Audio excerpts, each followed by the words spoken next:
सहरा में ऊंट का सफर। रेत के सुनहरी समुंदर में एक जवान ऊंट क्रीम रंग का था, जिसका नाम महर था। वह अपने काफिले से अलग हो गया था और अब अकेला सहरा में घूम रहा था। उसकी आंखें दूर उफुक पर जमी हुई थीं। उम्मीद थी कि शायद कोई आशना निशान नजर आ जाए। महर के दिल में खौफ था, लेकिन साथ ही एक अजीब सी जुस्तजो भी थी। पहला दिन गुजरा। सूरज की तपती करने मेहर के जिस्म पर पड़ रही थीं। उसने अपने कोहान में जखीरा शुदा पानी पर गुजारा किया।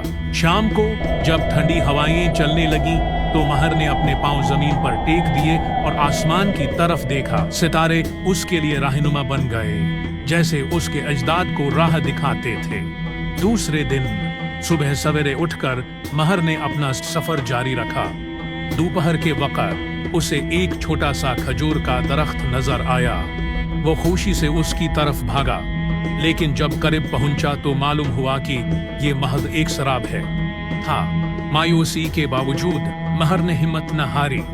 उसने याद किया कि उसके दादा उसे कहा करते थे, सहरा हमेशा अपने मुसाफिरों को आजमाता है। तीसरे दिन एक जबरदस्त रीत का तूफान आया।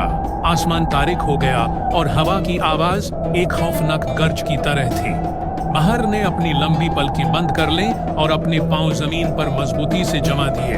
उसने तूफान के खिलाफ डटकर मुकाबला किया, अपनी मजबूत कामत को हवा के तेज झोंकों के सामने न झुकने दिया। घंटों की जदोजहद के बाद तूफान थम गया।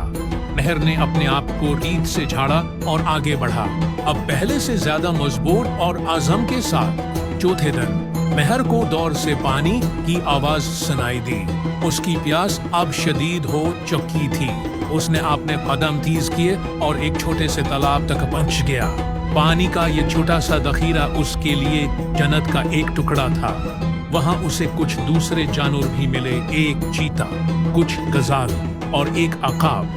पहले तो सब ने एक दूसरे को शक से देखा, लेकिन फिर समझ गए कि सहरा में जिंदा रहने के लिए उन्हें एक दूसरे की मदद की जरूरत है।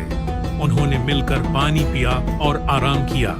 रात को महर ने अपने नए दोस्तों को अपने कबीले की कहानियां सुनाई, जबकि उकाब ने अपने पर्वों से हवा करके सबको ठंडक पहुंचाई।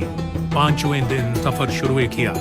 उकाब ने ऊपर से रास्ता देखा, चीता ने जमीन पर निशानात की तलाश की और गजाल ने अपनी तेज रफ्तार से आगे बढ़कर खोज लगाई। इस दिन उन्हें एक पुराने खंडर का सामना करना पड़ा, जहां कदीम ताजिरों के काफिले ठहरा करते थे। महर ने वहां से कुछ पुराने सिक्के और एक दूरबीन बरामद की, जो बाद में उनके काम आई। छठे दिन उन्हें एक गहरी खाई का सामना करना पड़ा। ये रास्ता बहुत खतरनाक था, लेकिन वो जानते थे कि इसके पार जाना जरूरी है। महर ने अपनी लंबी गर्दन और मजबूत पांव का इस्तेमाल करके एक पुल की तरह काम किया, जिस पर से बाकी जानवर गुजर सके। उसकी यह बहादुरी देखकर सब हैरान रह गए। आखिरकार सातवें दिन उकाब ने दूर से एक आबादी देखी। महर के दल में खुशी की एक लहर दौड़ गई। उसने अपने दोस्तों को खुदा हाफिज कहा।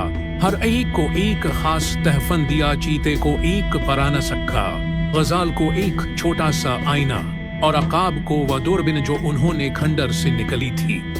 फिर वो आबादी की तरफ चल पड़ा। जल्द ही वो अपने काफिले से जा मिला। उसके मालिक ने उसे देखते ही पहचान लिया और गले लगाकर कहा, वाह महर, तुमने सहरा की आजमाइश में कामयाबी हासिल कर ली। अब तुम एक हकीकी सहराई सफीर बन गए हो। महर ने फखर से अपना सर ऊंचा किया। उसकी आंखों में अब एक नई चमक थी।